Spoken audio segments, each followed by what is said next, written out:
Uh, this is P. Ganesh from Mallareddy Engineering College, Autonomous.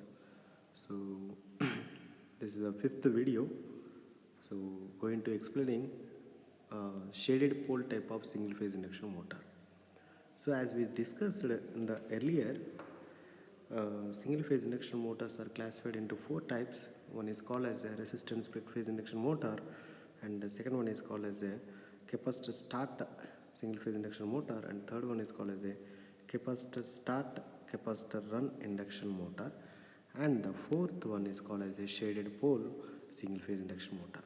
So it is completely different from other three single phase induction motors. Why? I explain you here the construction. So the construction of this type of induction motor is very different from other three types, right? And here, why it is called, and here I am going to explain here. So that is a single phase induction motor construction of shaded pole.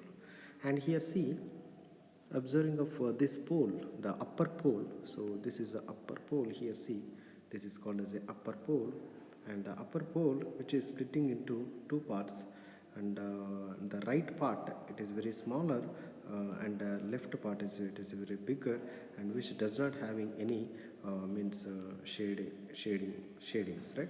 Shading strips or copper strips, right? And but the right part of the pole having the one strip that is called as a thick thick line or thickness of the pole, which represents the copper strips, right? And here it is also thus in case of bottom pole is also having the left part is always the shaded, and right part of the pole, this one, and the pole is always the unshaded pole, right? Actually, what is the shaded and the unshaded pole? It is very simple, and this is here the shading coil or the copper strip, which is placed in it is placed at a particular place, which is called as a shaded pole, and the other one is called as a unshaded pole, and other pole does not having any copper strips, so that it is called as a unshaded pole. And here it is the in the bottom pole, it is always left part is always shaded and right part is the unshaded, but in the top pole is always the right part is the unshaded, and left part is always the unshaded, right? And here the middle part, which is always circle type, which gives the rotor uh, rotor rotor rotor construction, right? And this one, so AC supply, so this is AC supply is always a single phase, and with the 230 voltage and 50 hertz AC supply, right? And it is connecting across the two winding, right? And this winding, it is always connecting with the two poles in series, right? See, right? And see what is the principle of operation and how the rotating magnetic field is develops in the air gap, right? And here see, so this is a complete pole part, right? And this part, the left part is always unstable region, or unshaded region, and here the right part, which is cross lines, which represents the shaded region, and the middle part, which is called as a splitting slit, and this is a lines part, which gives the copper strip or the shading coil, right? And now see here, so it is very interesting, so how the magnetic field position is changing, right? And see here, whenever the single phase AC supply is applied across the terminals of this stator winding, then what happens? And current is producing in the stator winding. And what happens? See here, the current is producing in the unshaded region. So the magnetic flux, it is always present in the unshaded region. And now see here the graph. So the complete input voltage, that is a supply voltage, which is completely here. I am going to split it into three parts. One is called as A to B, and other part is called as B to C, and other third part is called as C to D. So what is this? So input supply voltage positive cycle, I am going to split it into three parts. One is called as A to B, and second one is called a B to C, and third one is called as a C to D. Now here see, it is the most important point to observe in the part of A to B for supply voltage. What happened? It is always linearly increasing with respect to the omega t. So it is in increasing mode. But in the second part of the positive cycle of voltage, that is BC part, right? So one see here, the BC part, the changing of voltage is always very lesser, or it considered like as a very zero. So because of the reason, it maintains the magnitude of the voltage is always very constant at this region, that is B to C part. So with respect to the omega t. But rather than this part AB, the first part, the voltage value is greatly changing with respect to the omega t. But in the part of BC, there is no voltage changing, right? So it is always considered like as a constant value, right? But in the part of third part, which is called as the CD part. So CD part, the magnitude of the voltage is always greatly changing, but it is always going to zero value. It is always going to zero value. But whatever it is, the voltage value is greatly changing with respect to the omega t. Now, by observing this, these three parts, AB is the greatly changing of voltage with respect to the omega t, it is positively improving, that is nothing but as a increasing mode. And the second part BC is always the voltage value is always maintains a very constant value with respect to the omega t. But in case of CD part, the voltage value, the supply voltage value is always greatly changing, but it is always going to zero value, right? So this is the supply voltage V, right?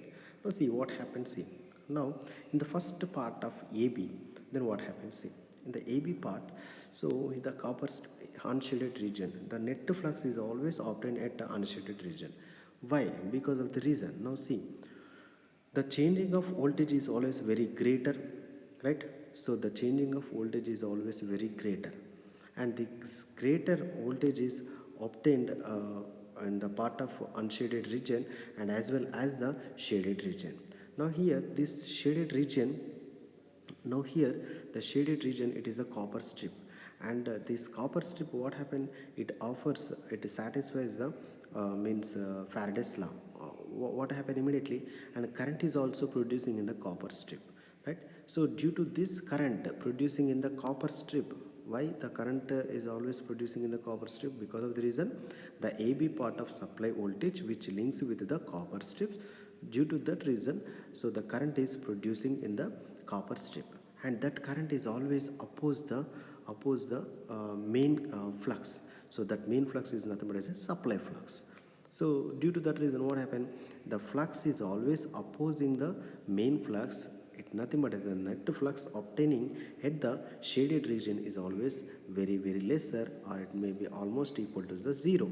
Because of the reason, the producing of flux in the copper strip is always opposed the main flux, that is a supply flux.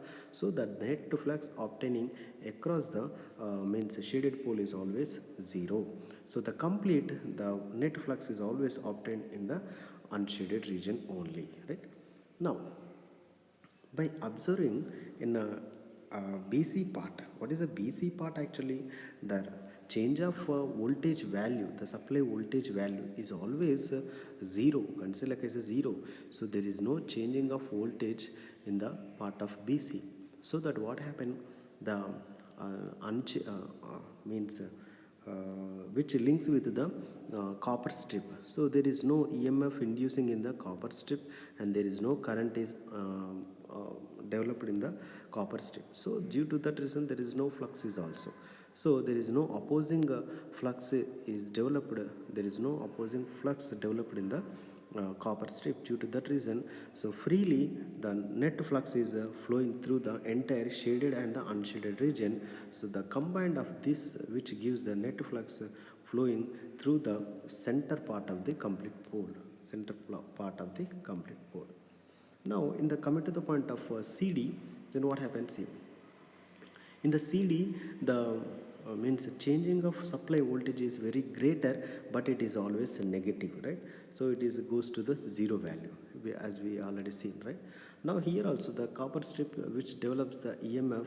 So due to that EMF, copper strip is also carries the current I, and that current is always helping to add the means which oppose the main flux. But here the opposing flux is always negative, so the negative value, and this net flux is always which gives the means negative plus negative, and negative plus negative, which gives the positive.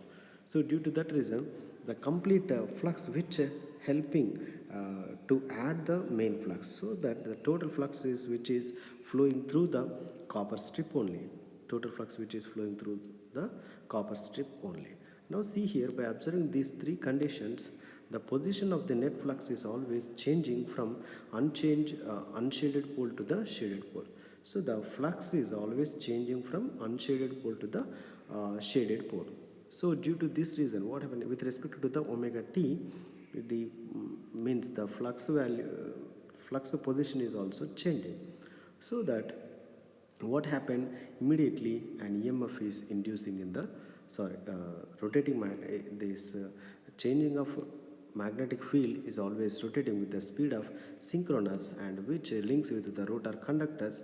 And as we know, whenever the rotating magnetic field means links with the rotor conductor, and torque is producing, that is a unidirectional torque is producing in the rotor conductors, then what happened, it is very simple to rotate in a unidirectional. So what are the applications of this type of single phase induction motors?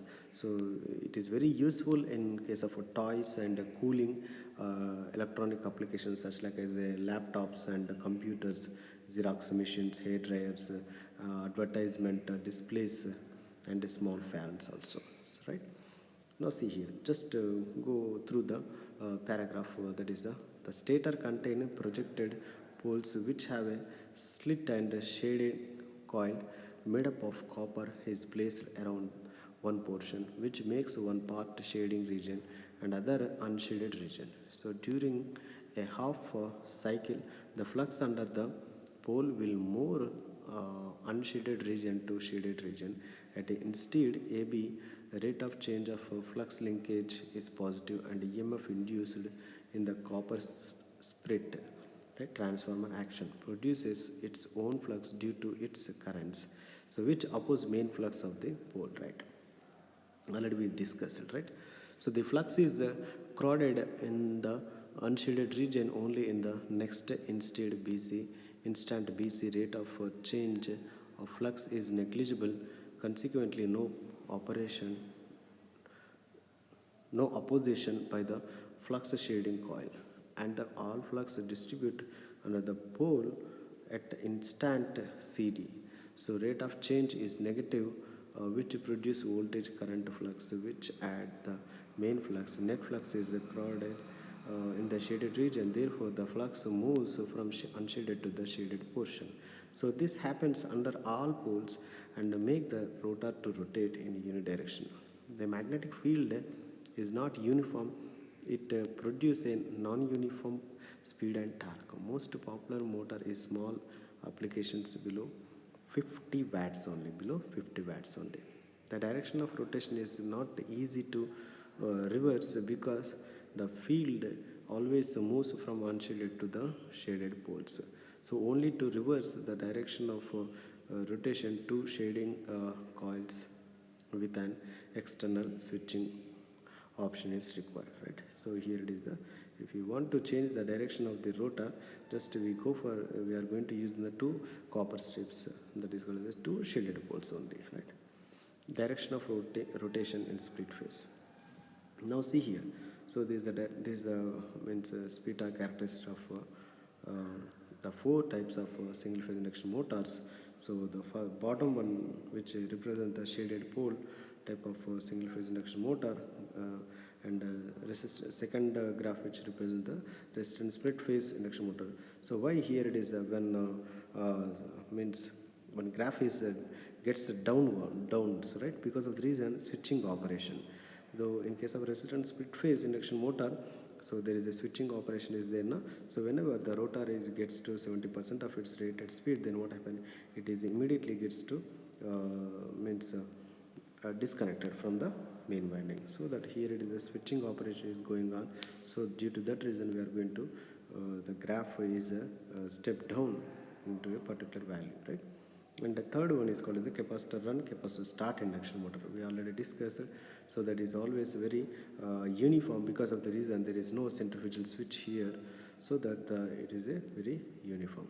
And the fourth one, which is called as the capacitor start in single phase induction motor. In capacitor start induction motor also there is a switch, centrifugal switch is there.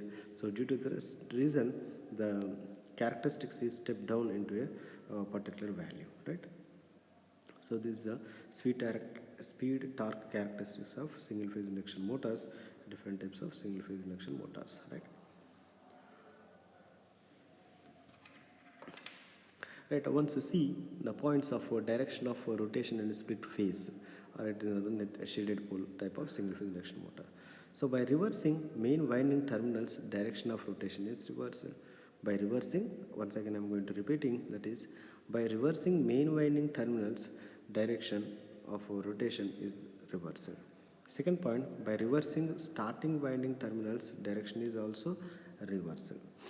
So next one, the field current. The field current IF, both windings are reversed simultaneously, direction of rotation will be same.